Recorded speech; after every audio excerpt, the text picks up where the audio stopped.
Here in Dubai, Emirates Flight Catering makes 110 million in-flight meals a year. As the world's largest catering facility, they run 24/7, cooking up every snack, dessert, and main dish, eaten by the airline's 55 million passengers a year. And these travelers eat a lot.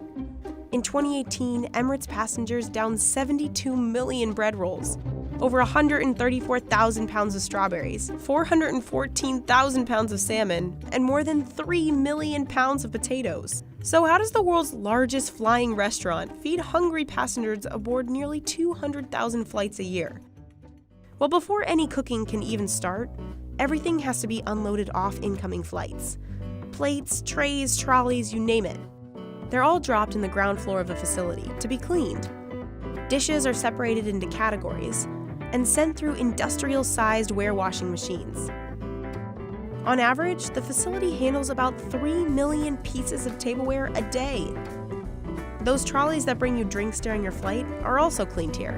Then they're loaded up onto the building's 1.5-mile-long monorail to be taken upstairs. This system is how massive amounts of inventory are moved safely through the building. The monorail has pickup and drop-off points at multiple locations on every floor. Upstairs is where the cooking takes off. First, in the cold kitchen, all of the sandwiches and appetizers are prepped and plated. Because the different cabins have specific menus, appetizers and sandwiches for first and business class are prepared on one side of the kitchen, while those for economy are prepared on the other. Sandwiches are sliced and stacked, and then fed through the flow wrapping machine to keep the bread fresh until it's unwrapped aboard the plane. Now onto the main kitchen, where they're whipping up the hot food. The kitchen's broken down by 4 food regions: Asian, subcontinent, European, and Middle Eastern. Emirates' 1,800 chefs from around the world develop 1,300 different menus a month. They cover the culinary gambit of every destination Emirates flies to. Whenever you're aboard an Emirates flight, the meal you're served will be inspired by the region of your arrival destination. And with over 150 destinations in 85 different countries, well, that's a lot of region-specific meals. So if you're headed to France, you'll get a croissant in the morning. Flying to India, you'll most likely get a Chris Kachari. Stopping off in Japan, how about some soba or a bento box? Emirates says they want to welcome travelers home, or give new visitors a first taste of the region's food. So what's Emirates' specialty dish welcoming passengers to their hub of Dubai? The Emirati Arabic meze selection, with sticky pudding. The hot kitchen is where region-specific dishes like the meze take form.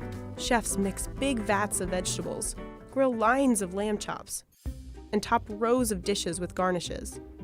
Each plate has to taste and look exactly the same. It's at this point that all of the hot dishes head to the blast chiller. They have to be cooled down to the perfect food-safe temperature. The last kitchen is for all us sugar lovers, the dessert room. Cakes, pastries, and cookies are all individually mixed, piped, dipped, and baked here. The facility specializes in Arabic sweets made in-house. The coolest part? The hydroprocessor, a high-powered water laser that cuts perfectly precise slices of cake. Finally, the assembly room. This is where all the pieces converge onto one tray. It's also where every meal gets a day code printed on it. It's in UV ink, so as a passenger you won't actually see it, but it helps Emirates track the life of each dish. That way, they're sure they're not serving flyers any spoiled food. This is also where salads and fruit plates are packaged up. Silverware and dishes are prepared, and all incoming meals are assembled onto trays, exactly as we'd see them as passengers aboard the flight. Those trays are loaded back into the trolleys that take another spin on that monorail to the ground floor. Back downstairs, the trolleys are packed into awaiting high-loader trucks. Those trucks will be sent out to aircrafts 2 hours before departure times to unload meals for hungry passengers waiting aboard.